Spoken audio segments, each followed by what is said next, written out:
Gabi ito sa Davao City. Hello mga ka-premis! Welcome to Mami Bibing!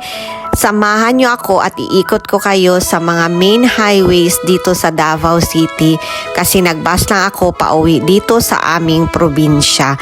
So halika kayo mga ka-premis at i-explore natin ang Davao City. Ito yung Davao City nung last Monday na 85 pesos yung price ng diesel at saka 78 yung price ng gasolina. So napapansin ninyo mga ka-premis, ito ay main highway, ito ay wala na masyadong sasakyan, konti na lang yung mga sasakyan kasi noon nung hindi pa mataas yung presyo ng gasolina, madami talagang sasakyan dito sa Davao City. Busy yung street ng Davao City. Pero nung 85 pesos na yung presyo ng diesel, ganito na lang yung sitwasyon. Ito ang ipapakita ko sa inyo ay mga main highways lang ito dito sa Davao City. Mula sa papunta tayo ng Bypass Road. Ito ay nandito tayo ngayon sa Bypass Road. After ng Bypass Road, Buhangin diversion na naman tayo. So samahan nyo ako mga ka-premis hanggang sa dulo ng video na ito.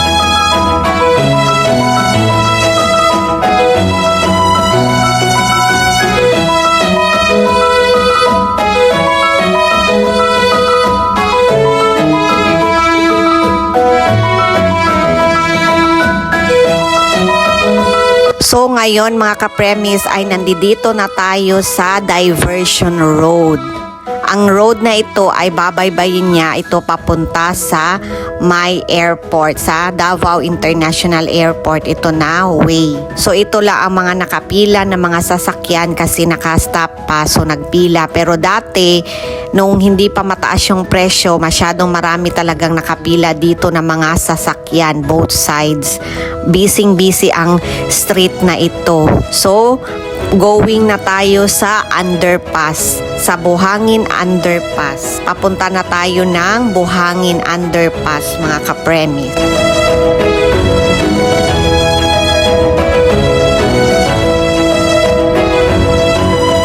Minsan na-timingan kami dito sa underpass na nag-traffic din dyan sa ibabaw kaya natagalan kaming nakaakyat. Nagta-traffic din dito kasi doon sa unahan ay din yan, matraffic din yan dyan. Ito ang Buhangin, Barangay Buhangin sa Davao City. Ito dito, matraffic din yan dito. Halos hindi yan umuusad ang mga sasakyan pero ngayon tignan ninyo, maluwang ang kalsada.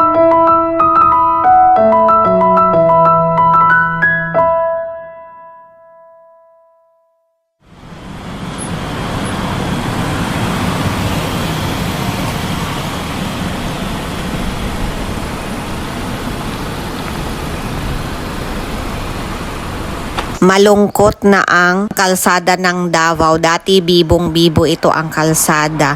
Nung hindi pa masyadong mataas yung gasolina, ngayon masyadong mataas na ang gasolina. So kaya mingaw na yung Davao, mingaw na yung kalsada ng Davao. Hindi na siya ganon kadaming sasakyan kasi noon bibong-bibo pa yan dito. Lahat ng street ng Davao bibong-bibo kasi maraming sasakyan.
Nandito na tayo sa International Airport. Sa right side ay International Airport na yan. So napapansin ninyo mga ka-premise, marami pa rin mga sasakyan pero hindi na yan siya kagaya noon na napakaraming sasakyan noon.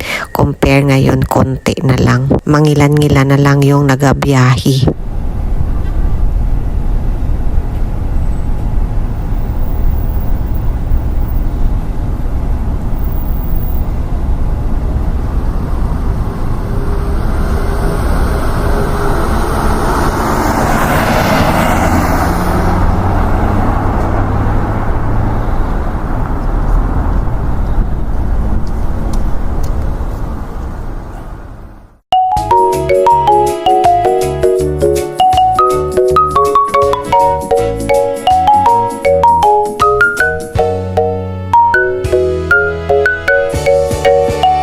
Nakakapanibago yung kalsada ng Davao City kasi konti na lang yung nagbabiyahe. Hindi kagaya noon, yung kalsada dito ay puno talaga ng mga sasakyan. Busy ang kalsada na ito. So nandito na tayo ngayon sa Barangay Panakan. Lumiko na tayo papuntang Barangay Panakan.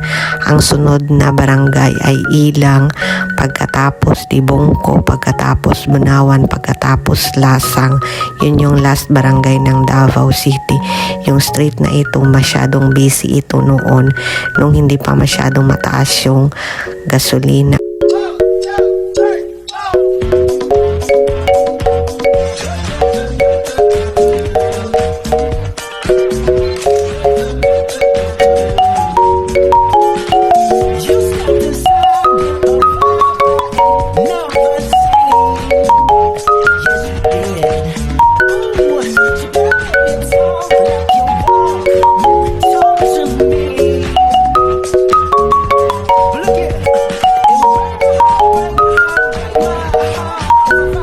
Same here, ganito din yung kalsada dati, matraffic din yan dito noon pero ngayon wala na talagang mga sasakyan, konting-konti na lang yung nagabiyahe.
Thank you for watching.